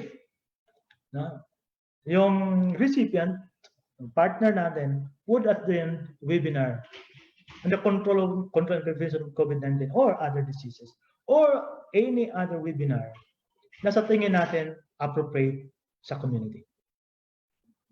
Okay? Now, a disturbing reality. In Philippine Daily Inquirer today, isang news item, virus cases surging among the young, endangering the elderly. Bakit? This is in the United States. Bakit? Kasi open na yung mga bars, open na yung mga malls, stores, open na yung mga restaurants. And the young are back in vengeance. Okay? Do you want to reclaim the old ways? And because of that, nagbabago ngayon ang itsura. Kung sino ngayon, tawag pa generational shift. Kung sino ngayon ang naging mas infected ng COVID-19. Yung mga bata, kasi sila yung gumagala na sa ngayon. Yung problema, yung saan uuwi itong mga bata na to, sa mga bahay nila, andun yung mga may edad na. We want to reclaim the old ways. So, ang problema natin ngayon is, how do we address this? Paano yung way forward natin? So, itong next slides are borrowed from the book of Willis Harman, PhD, in his book, Global Mind Change. Ang sabi niya, throughout history, the really fundamental change in societies have come not from the dictates of government, not from the results of battles, but through vast numbers of people changing their minds. Sometimes only a little. Some of these changes have amounted to profound transformation. Now, for instance, the transition from Roman Empire to medieval Europe, or from the ages to modern times. Others have been more specific, such as the constitution of democratic governments of England and America, or the termination of slavery as accepted institution. In the later cases, it is largely a matter of people that no matter how powerful the economic or political, even military institutions, it persists because it has legitimacy. And that legitimacy comes from the perceptions of people. People give legitimacy and can take it away. A challenge to legitimacy is the powerful force for change to be found in history. So the empowering principle that the people can withhold legitimacy and thus change the world, we add another. By deliberately changing the internal image of reality, people can change the world. Kung nagka-problema tayo dito, virus cases surging among the young, because we have not been able to change, we have not changed our internal image of reality yet. Yes, we were locked down for sobra na sa quarantine because quarantine entails 40 days. Double quarantine na tayo, leading to triple quarantine kasi 120 days na. But it seems we have not learned our lessons. We have not changed the internal image of reality yet. We could only hope for a world that is safe, nurturing, etc. What does etc mean? etc means end of thinking capacity. We could add some of the descriptors, of course. We could only hope for a world that is safe, nurturing, etc., etc., etc. But there is a need for us to first deliberately change the internal image we have held of what living is, of what development is, before we could see the world that we hope for. Matlasayo ka. Salamat kayo. Magandang hapon. Maraming salamat. Ma'am Ems, Ma'am Dr. Amy. Thank you. Thank you very much, sir, for that very informative and encompassing talk about extension during this pandemic times. And I would like to remind our participants that we would like to encourage you to ask questions live in this webinar. However, if you're not comfortable with to ask, then you can write your questions in the chat box.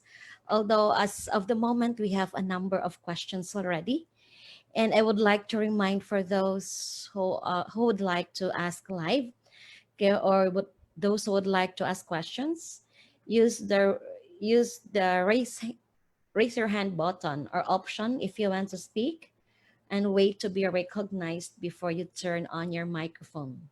Okay, so you can use, as again I said, you can use the chat box if you're not comfortable to ask live. Okay, sir. So marami na pong nagpapasalamat sa iyo at this point of time for that, again, encompassing and informative talk about extension during these pandemic times. Okay, the first question that I was able to gather was that ito po yung concern karamihan ng mga participants about the copy of your talk this afternoon. How can they have the copy? Okay.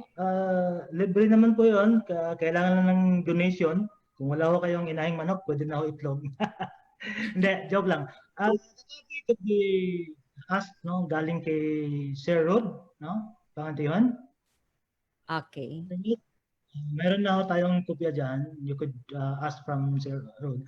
If ever ayaw ni Sir Rod na i-entertain kayo, you could ask directly from me. Pero siyempre, may proseso from Sir Rod. Pero pwede din galing direct sa akin. You could PM sa Messenger o sa Facebook. Okay, thank you very much, sir. So a copy is available for you participants.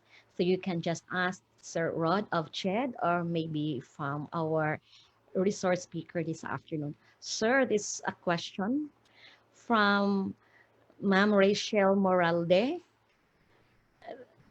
This is about because CHED Memorandum Order number 63, series of 2017, is about the policy and guidelines on local off-campus activities. Kasi it is difficult to bring students to community for immersion. So paano po? Ganyan. Immersion sa ngayon, we're not saying na mag-immersion tayo this time, ano? Yes, with the quarantine, bawal naman po talaga yan. In fact, hindi nga pwede na pupuntang campus, kaya may blended or flexible learning plan. So we are not recommending immersion this time. Baka pag wala na, okay na, wala na tayo sa pandemic, wala na itong quarantine, we could talk about immersion next time. At sa ngayon, bawal talaga yan. Kaya we're saying, kung gusto natin talaga ngayon ng extension services or activities, yung sinasabi kong learning center as a way na gawin yon. Kaya sinasabi ko, partner with the BDRRMC. Okay po. Hindi natin kailangan pumunta doon. Ang kailangan lang natin gawin is kung meron man tayong tinatawag kong immuno-boosting foods and drinks, we could utilize, we could partner with the local government units in the RRMC, BDRRMC. Makakarating po yan sa mga locals doon sa area natin. Okay? Yes, ma'am? Okay. Thank you, sir. So does it satisfy our participant na hindi po muna nag-encourage as of the moment to go to immersion, no? Okay, from here, from Alex Ilagan, okay, how can we still continue? The same with the first question, our projects in the community during this time of pandemic. So I think this is similar. That as of this time, community, bringing students to community for immersion is not yet encouraged. Okay. And we have another question from Ma'am Geraldine Sanchez. Okay, Ma'am Geraldine is for Pampanga State Agricultural University. So mayroon silang extension there sa barangay. So her question is, how can we sustain our extension activities aside from using our community radio station, DWEE Diani Kita Radio, using IEZ materials, and via SMS or text messaging or clientele? Connectivity is also a problem in the community. Yes. So, yan po. Okay. Sa ngayon, lalo pag problema ang connectivity, third tilt ko ang kailangan. Pero siyempre, ang sinasabi ko kanina, we could partner with BDRRMC. Sa ngayon, sila talaga ang players. BDRRMC, Barangay Council, MDRRMC, nasa barangay na sila. So, ang pinaka-safe na pwede natin gawin, kung kailangan natin ng suporta, tawag na natin immuno-boosting foods and drinks. We've got vehicles naman. Alam natin meron. So we could just deliver that to the barangay hall, of course with coordination, proper coordination. And if we could establish na yung tinatawag kong learning center, hindi na po problema yon. Pero of course, continuity ng isang community development project, this is really difficult to do, lalo na pag detached tayo ng mga implementers.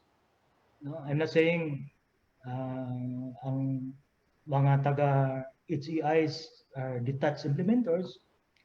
Kami din mismo sa mga non-government organizations, problema talaga ang sustainability. So ang ginagawa namin is really organizing.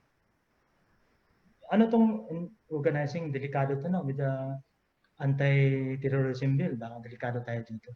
Tawagin na lang nating institutionalizing. Okay? So ano to? Kailangan you mobilize, institutionalize people's organizations. If na-imbibe ito ng mga taga-community, kahit wala na tayo, they would sustain. Kaya yung position namin, we start with institutionalizing people's organization, tawag namin. So we start with self-help groups. Ito yung mga kababaihan, 5 hanggang 15 sila sa community. They would meet as one. They would do savings, loan, business activities with the support of the NGO, capacity building.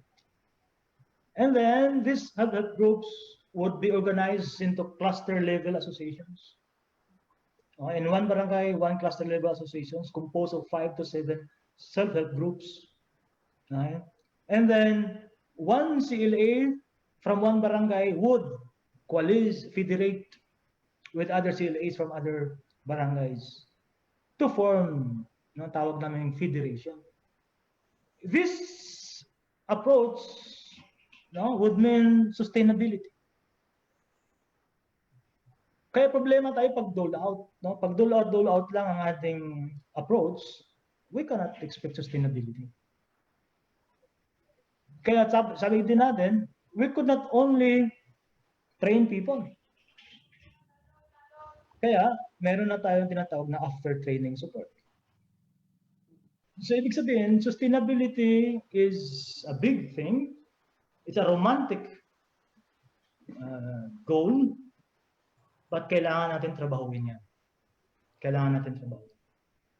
So kaya nga sabi natin, ang approach natin, dapat empowerment process na. Because if we empower these people, wala na yung extension services natin, they would continue. Kaya ang dating paradigm, sabi natin, bigyan mo ng isda, makakain sila for a day. Turuan mo silang mangisda, pwedeng makakain sila ng isang buwan, isang linggo, isang buong taon. Pero baka hindi na enough yung paradigm na yun, ng approach na yun. Because dahil kahit alam na ng mga tao paano mangisda, pag wala ng isda, ang isang ilog, ang isang lawa, isang lake, because of illegal mining activities in the uplands, because of soil erosion, illegal logging in the uplands, what's the use of fishing skills, capabilities? Wala na. So kailangan turuan din natin silang to fashion solutions in every problem that confronts them. Doon papasok yung sinasabi kong conscientizing.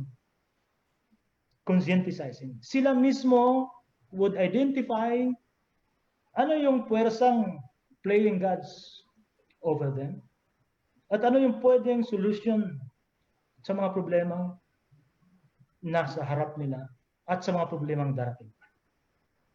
Ma'am. Okay, thank you very much, sir. So I hope it satisfies our Ma'am Geraldine.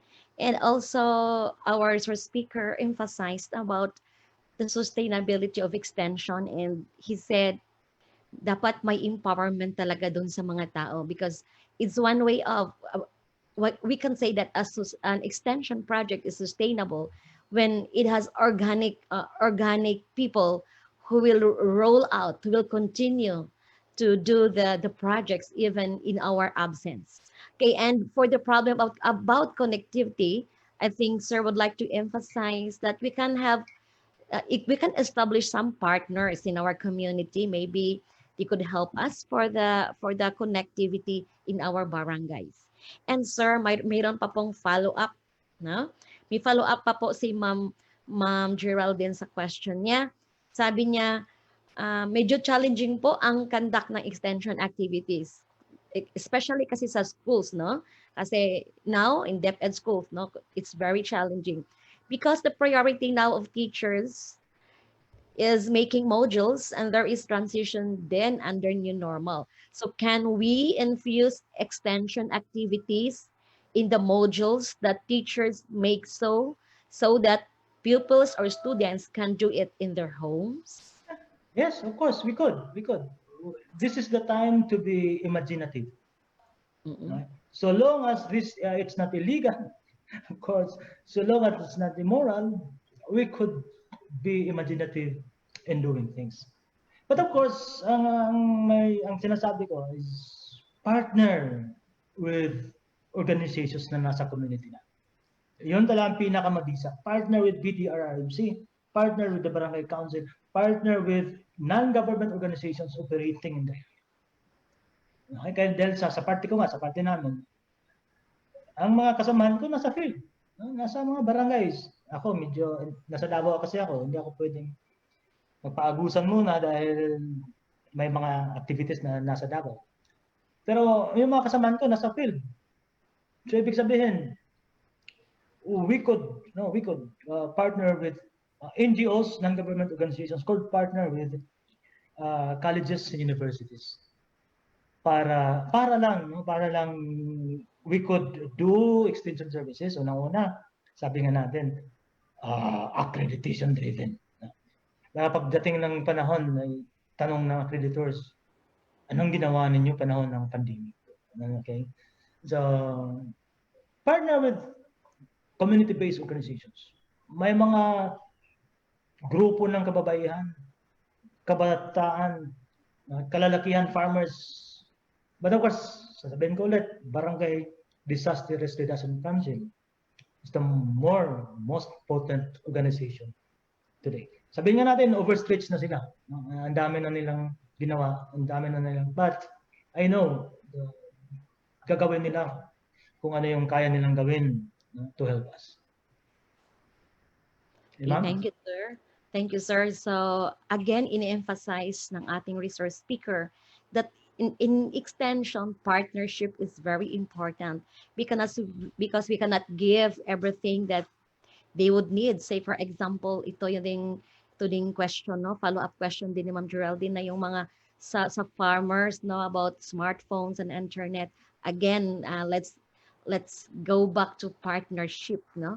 Kasi hindi man talaga yan ma-supply, no, ng example sa university mo or sa schools mo.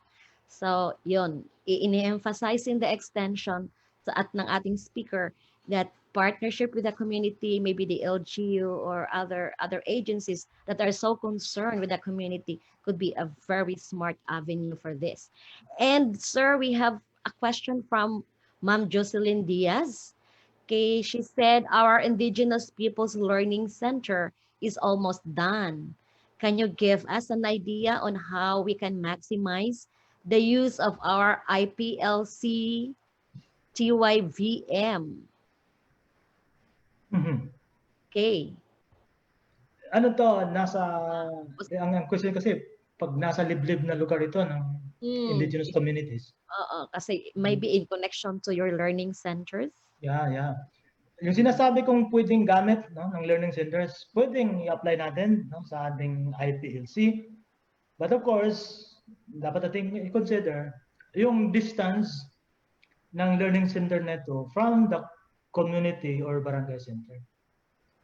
Kasi pag sabihin kasi nating IPLC, parang may notion tayo na nasa ancestral domain areas ito, nasa medyo malayo na lugar.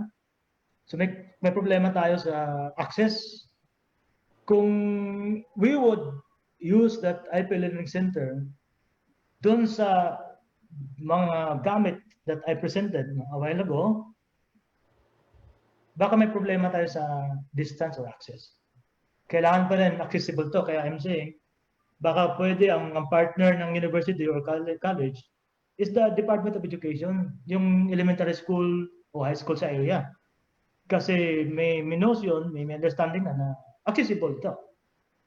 So ang sinasabi ko, ma'am, if no, accessible. But kung hindi ito accessible sa general public, so pag hindi ito accessible sa general public and may connectivity, may internet connection tayo sa area, we could still use, no, pwede pa rin natin gamitin to sa mga suggestion ko na gamit, no, na I presented kanina.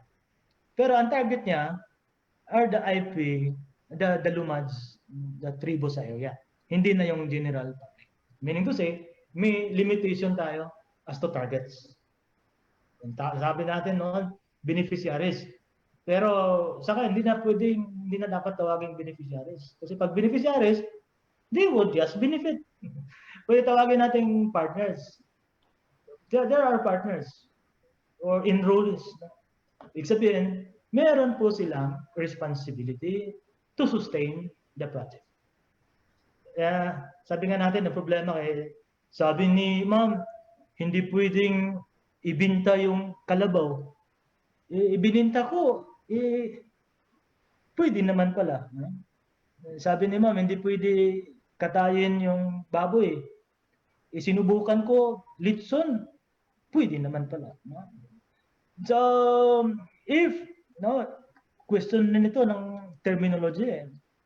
Pag sabi natin beneficiaries, yung problema. Pag sabi natin partner, they've got responsibilities to sustain the project, to operate, to manage the project. So, ma'am. Thank you, sir. Okay, before I'm going to proceed reading or asking the next question, I would like to remind the participants that before this webinar ends, an evaluation link will be posted in here, and please do the evaluation for you to also to receive the certificate. And I am reminding you that this evaluation link will just be posted for until 6 o'clock. Okay, so please don't forget to do the evaluation when the evaluation link is posted. I would like to have another question from Sir Dennis Encarnacion. Is it possible? Okay, this is so that everyone could be aware of this, that this is really extension. Is it possible a MOA among LGU educational stakeholders and other relevant stakeholders for this purpose? Yes, sir. Very, very possible. Yung kanina, sabihin ko, yung community isolation unit na isang building ng ASCAT, Agusanons State College of Agriculture and Technology, naging community isolation unit siya. Pero may mga prosesong pinagdaanan. Diba? So mayroong memorandum of agreement between the ASCAT and the local government unit, kasama din ng CHED. And of course, this MOA was approved by the governing board. So ibig sabihin, may mga prosesong dapat tingnan. At saka kanina din sabi ko, if we want to pursue this learning center na sinasabi ko, we need to forge a memorandum of agreement between and among BDRRMC, MDRRMC, kung gusto niyo pa, provincial level, and then non-government organizations, DepEd. So, kailangan talaga ng MOA. That legitimizes our activities. At saka, importante kasi sa MOA kasi, we could enumerate, kung ano yung mga responsibilities, duties and responsibilities ng each signatory, ng each party. So, sabi natin, hindi lang to activity ng CHED. Sabi ka natin, ang dami ng problema, ang mga tao, sabi ko kanina, 1 week, second week after the disaster, marami pang mga organizations, private, na would do the relief operations. Pero sa ngayon, sa kaso ng COVID-19, 4 na buwan ito, and it would last longer pa, baka ganun. Kasi nga sabi natin, ang assessment ng World Health Organization, wala, pataas pa yung kaso, magti-10 million na. Napanood ko sa TV kagabi, ang debate between the Department of Health at ng professors ng University of the Philippines.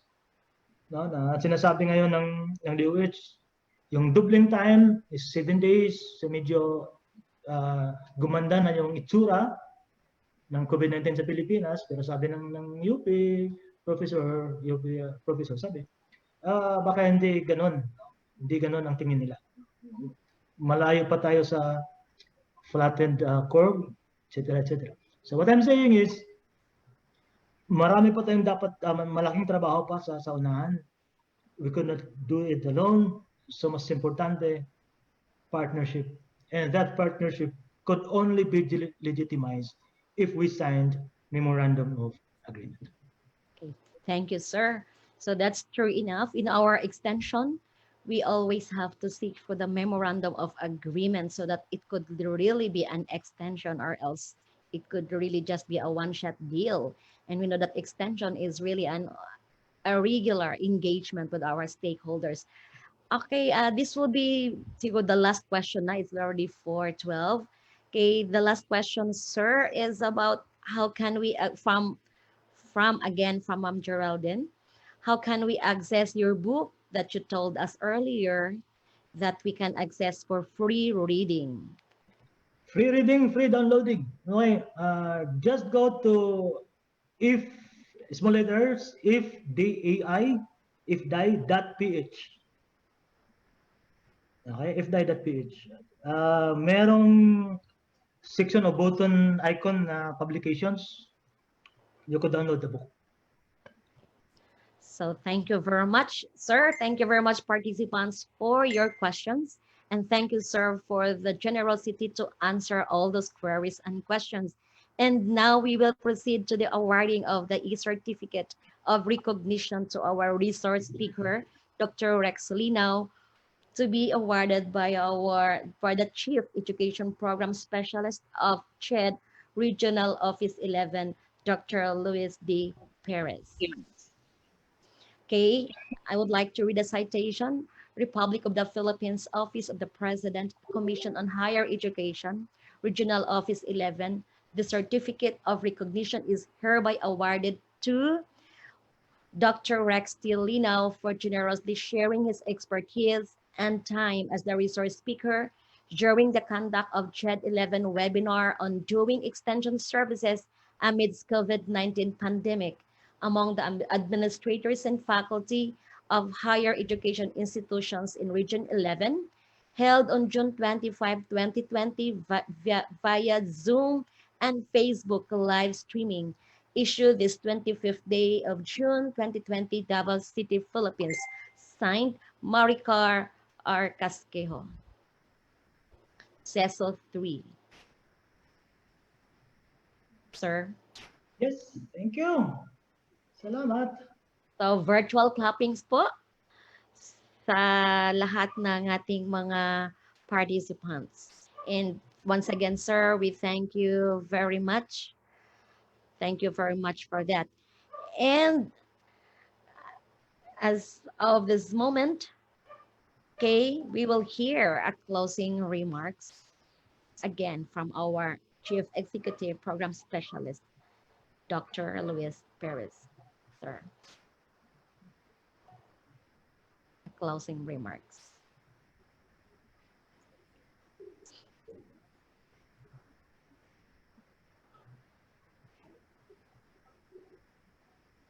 Good afternoon, everyone.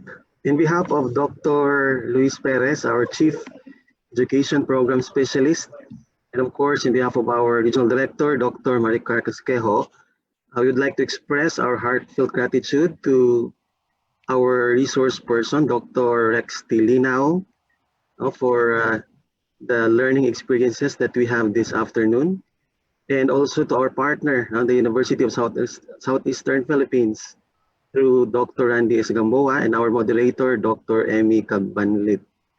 And of course, all the attendees in our Zoom and at the same time in our Facebook Live. So thank you very much. And we are looking forward for another webinar now. And just watch out with our advertisement in our Facebook page. And also we will upload our recorded videos in the official YouTube channel of CHED 11. So, Ems. Okay, thank you very much, sir. So, and also for that announcement, as I've announced earlier, okay, an evaluation link will be posted for this very purpose. And don't forget, please do not go out without answering the uh, evaluation link of this training. And thank you very much for attending for the webinar number 6 that is about doing extension in this times of pandemic. And we have heard much. We have heard very encompassing and informative pieces from our resource speaker that would guide our maybe our institutions and us as faculty how to conduct extensions in this limited times.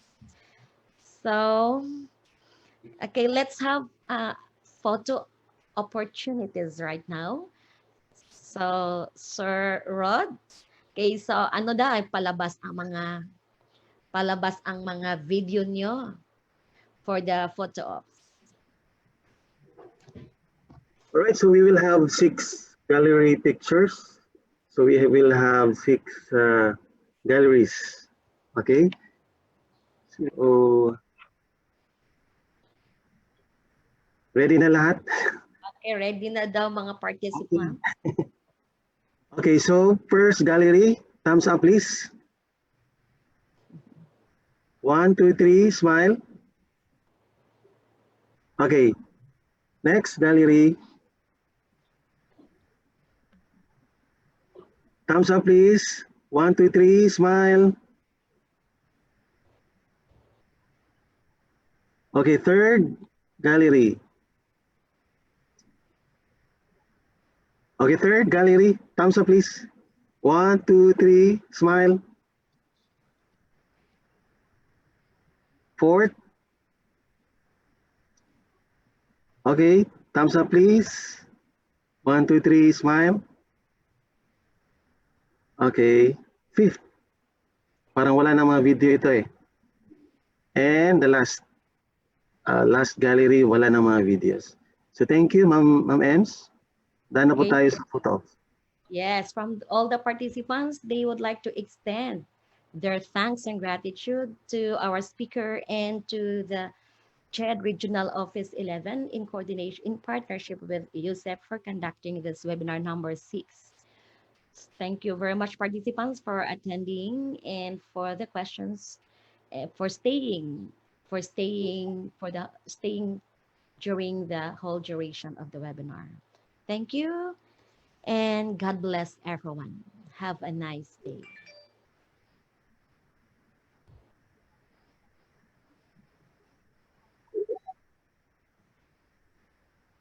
For the video, for the PowerPoint material, I'll be sending you through email. So those who have registered at the same time accomplished the evaluation, online evaluation. So I'll be sending now with permission from our resource person. I'll be sending you the learning material presented a while ago. So I'll be presenting again the link for the evaluation. Please take note of the 2-hour duration since it's already 4:05. So we will be cutting the survey until 6:05, so 2 hours. So those who will accomplish or who can accomplish the evaluation will receive their electronic certificate of participation. So thank you once again. Thank you. Ma'am Ems, thank you. Thank you very much. Welcome. Our Dr. speaker. Dr. Randy, Dr. Linao, thank you. Thank you, Dr. Linao. Thank you, family. God bless.